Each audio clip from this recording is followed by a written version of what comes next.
Hey guys, welcome to another episode of the Rocket Chiro Podcast, the business and marketing podcast for chiropractors. My name's Jerry. I'm your host.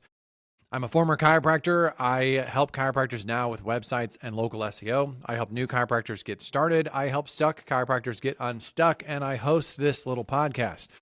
Today, we're going to talk more about the micro practice model. And so many of you reached out to me, and I had so much good feedback about the last episode. And there just seems to be so much interest in that topic that I wanted to do a podcast about the other side of it and just talk about some of the downsides of the micro practice. And this is not me crapping on the idea, because I would recommend the micro practice model for almost every chiropractor who's getting started. That's regardless of how you wanted to end up in the future. I would say it's a great way to start. So this is not me at all saying that you shouldn't do it or even crapping on the idea, but I do think that it needs to be fair if you guys are going to make the best decision for yourself long term to understand like what are the potential pitfalls and downside of going this route versus going a different route. And it sort of just depends on what are you looking for and what are you wanting to do long term. So that's what we're going to talk about on this episode. Now, before I get too far into that, I do want to remind you guys, if you want a better chiropractic website or you want help with local SEO, reach out to me through Rocket Chiro. If you'd like me to just look at your website and SEO and just tell you where you are and how you rank compared to the other chiropractors in your area and kind of give you some advice, let you know if I can help you or not, that sort of thing, with no pressure, no obligation. You can go to the website and request a website and SEO review. I'll be happy to look at your stuff. Usually people are just blown away with how much information that I give them.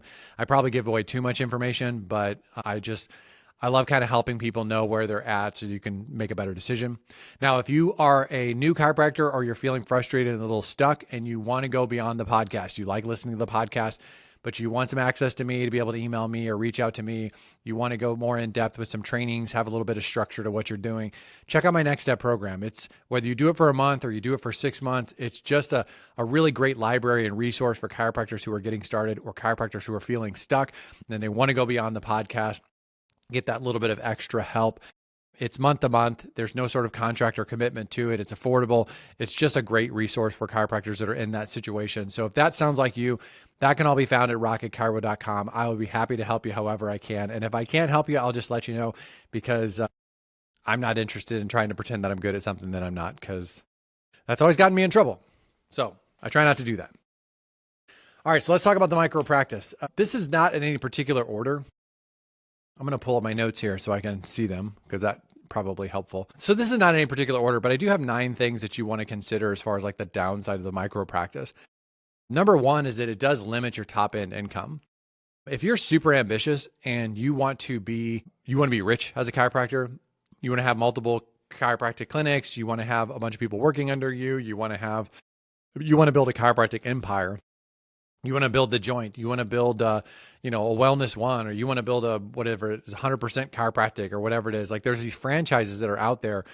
And if that's what your ambition is and that's what you want to do, or you want to be kind of the chiropractic CEO and you want to run this empire, whether it's in your local area or nationwide, the micro practice might be a great way to start and get some momentum if you don't have good credit and you don't have a lot of money available. But you do have to take into consideration, if that's the direction you want to go long term, that the micro practice is not a long term thing for you. It's just a getting started and getting some momentum. And that changes how you would do a lease. That changes what your plans are. That changes sort of how you would go about it, because you would start that with the intention of getting out of it pretty quickly as soon as you could. So you are limited. Now, I am not saying that you can't make a good living as a micro practice. Some of the docs that I know that make a really good living really relatively quickly are doing it through the micro practice model. So I think that when done well, you can make a very, very good income. You can be a 1%er or a close to a 1%er with a micro practice. But if you really want to blow out the top of your income and like maximize the most you could possibly make as a chiropractor, it's probably going to be with a different way of doing it. It's going to be much more of a complex thing, much more of an empire than what you would have with a micro practice. Number 2 is that the micro practice does limit your volume. So if you happen to be a body by God, what do they call that now? It's not body by God. It is, oh God, what is that thing? It's called maximize living. Jeez Louise, my brain just farted out on me. If you want to do maximize living, you want to see 300, 400, 500 people a week because you're going to change the world, save the world through chiropractic, and volume is the answer. That's kind of hard to do by yourself. It's hard to do in a micro practice model. And I think you can see a good number of people in a micro practice. If you're running efficient, you're doing adjustments only, like you definitely can do that. It doesn't have to be low volume per se, but it's never going to be as high a volume as you could have with help. When you have staff that are checking people in and checking people out, when you have staff that are helping you with some of the financial stuff, when you have, and you're just focused on like, I'm doing doctor stuff and that's all I'm doing, I'm not doing anything else, you can obviously see a much higher volume in that situation. And that is not a micro practice. So if volume is something that you crave, or you want to go to the seminars and you want to tell everybody like, I see 400 people a week, I see 500, I see 1,000. Like if that's something that's super important to you, and I shouldn't say it like you're an idiot if you want that, but I kind of think you're an idiot if you want that. Like I don't get it personally, but if that's what you want, the micro practice is not going to be something that you're going to be doing long-term because it does limit your volume. Number 3 is it limits your ability to bring in other practitioners.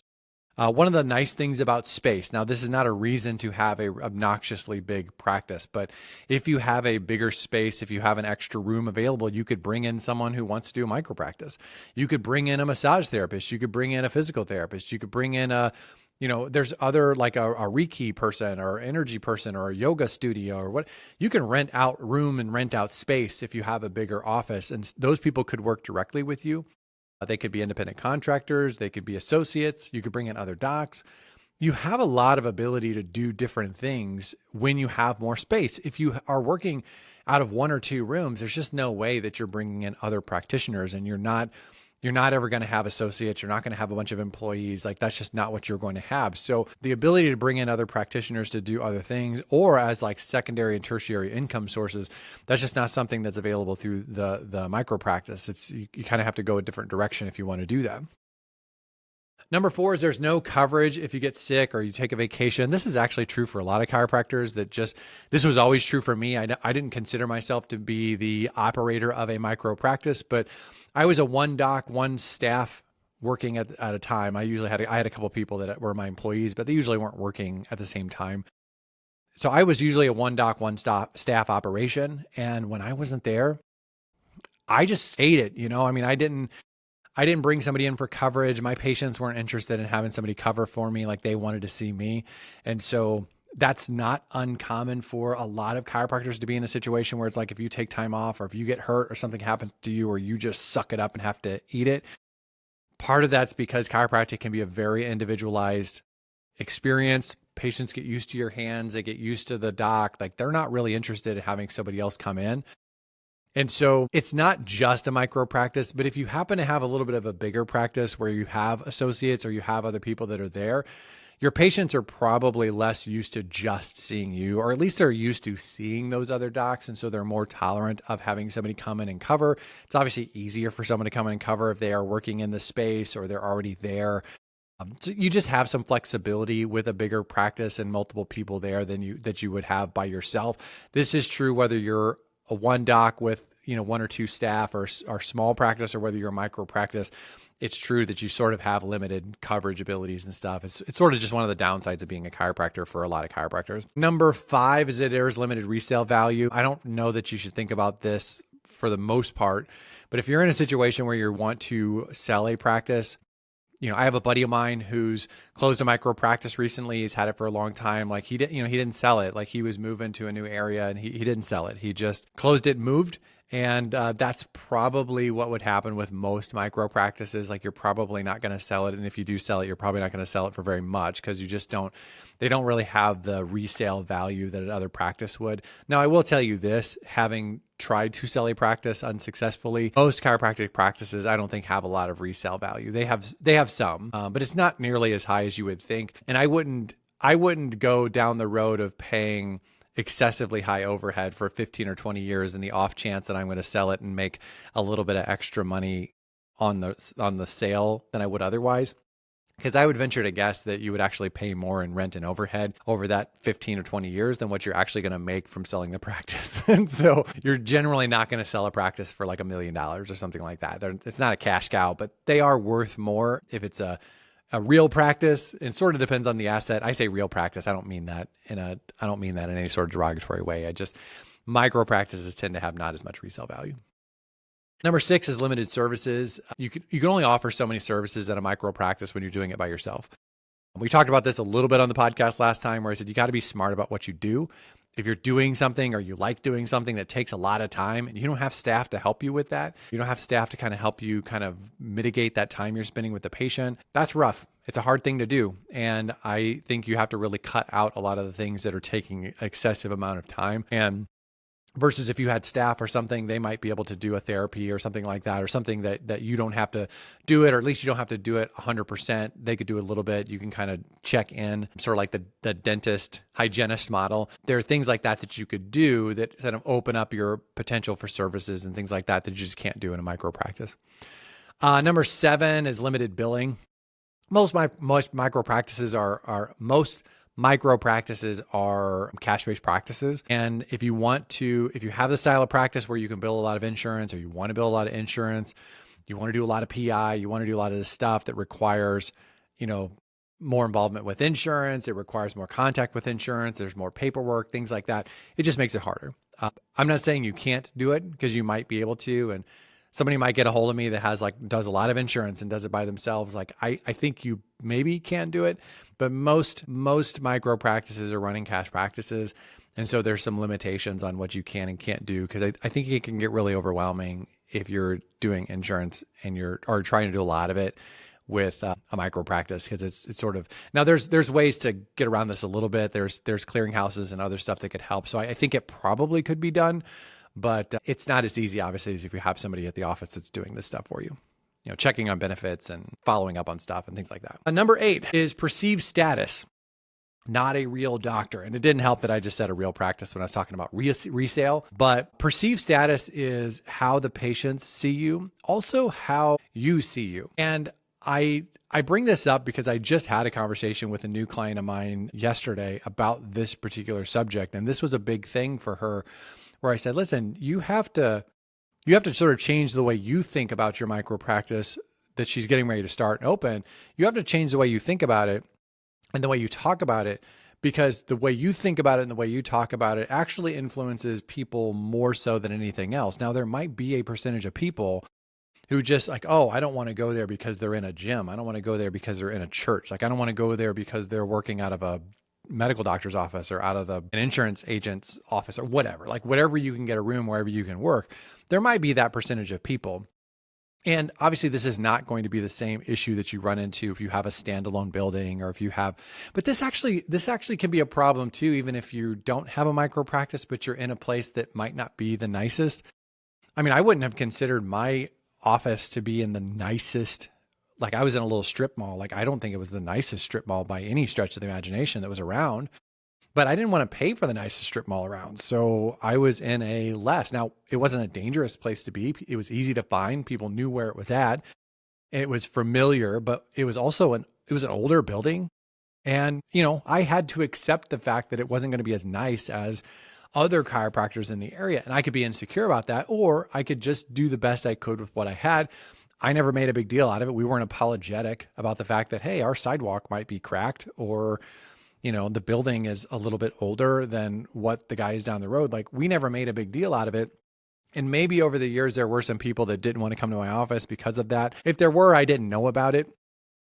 I just think that this is something that you do have to deal with when you open up a micro practice, is you have to deal with your own biases, and potentially some other people's biases. But I think your own biases as a chiropractor, and understanding that you can be a real doctor and you can have a real practice and you could do a really bang up, awesome, amazing job and have a micro practice. It doesn't make you less than. Getting over that hurdle, I think, is very, very difficult for some people. And I don't think it's a reason not to open a micro practice. I think you should take your pride out to the woodshed, put a gun to its head, and pull the trigger. Your pride ain't your friend. Your pride's going to make you go broke and bankrupt. Your pride is going to ruin you. And so I don't think this is a reason not to open a micro practice, but it is a downside of the micro practice that if you had a big fancy building and you're paying $6,000, $7,000, $8,000 a month in overhead, you don't have to worry about that, because that just tickles your pride fancy. You're a big deal. You're awesome. You're amazing. Now you may hate yourself in 3 or 6 months when you're paying the rent on this thing and you don't have enough patience, but your pride likes that big building, and it struggles more with the smaller practice in a room, 1 or 2 rooms, working out of somebody else's facility, and you have to tell somebody I'm in the gym or I'm in the church or I'm in the, the whatever place, in another chiropractor's office, like that sort of dings your pride a little bit. And it is a downside of the micro practice. I think you should just get over it, not make a big deal out of it, and move on. But you do have to wrestle with it. Number 9, last thing we're going to talk about is you typically end up doing more non-doc things when you are doing a micro practice. So you might spend more time answering the phone, or you might spend more time, cleaning the office or taking payments or doing recalls. Now, there is technology that can really help you out with a lot of this stuff. And obviously you could pay somebody to come in and clean your space. So there's ways around it that you could do less, or you could do very little with texting and appointment reminders and things of online scheduling. That like use those technologies you want to. And I talked about that in the last episode where I said efficiency is really important and leveraging technology is part of how you do that efficiency. All of that stuff can help. And I think you should use as much of that as possible within reason, as long as it's not going to blow out your budget and cause you kind of unnecessary stress. But the reality is when you are doing things by yourself, and this is true for docs that are in like a 1 doc, 1 staff office, like you probably going to end up doing more non-doc things than you would if you had 2 or 3 or 4 people working for you and associates working for you and things like that. You just, at that point, one of the advantages of that setup is you can kind of just do the stuff that is most important and most valuable, or the stuff you like doing, give all the other crap to everybody else. And if you've ever been an associate, you know that that's kind of how it goes, right? It's like you get all the crap that the other doc doesn't want to do. That's the advantage of being the other doc. So those are 9 things that are potential downsides of the micro practice. With all of that said, I think it's a great way to start a practice. I think it's probably the best way for most chiropractors that are getting out and starting to start a practice, because I think that starting a practice is risky enough as is. The doc I talked to yesterday, what I told her is I said, the reason you're scared is because it's scary. And anyone who tells you starting a practice is not scary, I don't care how long you've been out of school, anyone who tells you starting a practice is not scary is not being honest with you. Starting a practice is scary. And there's a certain amount of risk that is baked into starting a practice, no matter how prepared you are, and no matter how safely and smartly, no matter how much money you have, no matter how much of a net you have, no matter how much experience you have, there's a certain amount of risk involved with that. The foolish thing to do when you're starting your practice is to take unnecessary risk, to make things harder than they have to be. And one of the things that I love so much about the micro practice model is it allows you to get started with the minimum amount of risk and the minimum amount of stress. And to me, it gives you the potential to get momentum and get started. And one of the easiest ways, probably the easiest ways as far as starting a practice. There are some downsides, and there are some big downsides if you really want to go in a different direction long term, but it still doesn't make it a bad way to start. And so I think for most people, kind of regardless of whether you want to do the micro practice thing long term, or whether it's just something you're going to do for a couple months or maybe a year or two, it's a great way to get started. The one thing I would say is if you know for sure, like you're really, really sure that you're going to want to do a bigger thing and you're going to want to have associates, you're going to have a bigger space, you're very entrepreneurial. If that's what you know, like in your heart of hearts, you know that, just make sure that you're not over committing to the micro practice space. Like don't sign a 3-year lease if you have ambition in your heart to get out of it. Now, maybe you sign a 1-year lease and at the end of that year, you're like, hey, I'm not ready. Maybe I'm not doing as well as I thought. I'm not ready to take on that bigger space. So I'm going to sign another year lease. That's fine. But if you put yourself in a situation where now you've committed to 3 years or 5 years on a lease, and then you get 12 months or 16 months into practice and you're really, really killing it and you're just blowing out that space, and now you have to just be stuck there for the next year and a half, 2 years, 3 years, whatever, like that sucks. Like you don't really want to do that. And this is also true. Like even if you decide you want to do the micro practice thing for long term, don't overcommit to a space that's like good enough to get started. Because it's the same thing is true. You may find a space that's not ideal, but it's good enough to get started. Don't sign a 3-year lease or a 5-year lease on a place that's like good enough to get started. Now, if it's a place that you're like, oh yeah, I can I'm going to be here for 3 years. Like, that's no problem. Like, this is plenty of space. I can grow into it. Everything makes sense. Like, this works. Yeah, sure. I mean, sign the lease, do the thing.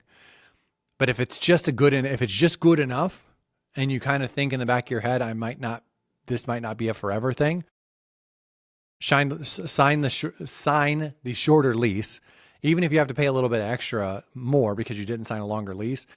I think that's smarter. And then a year from now, after that first lease is up, you have more proof of concept. Like, how well did I do that first year? Does it make sense for me to sign one more year, two more? Maybe at that point you're going, hey, it's fine. I'll sign on for another 3 years. But at that point you have proof of concept. To me, that's just a smarter way of going about it versus just overcommitting to anything that could potentially be overly limiting in the long term.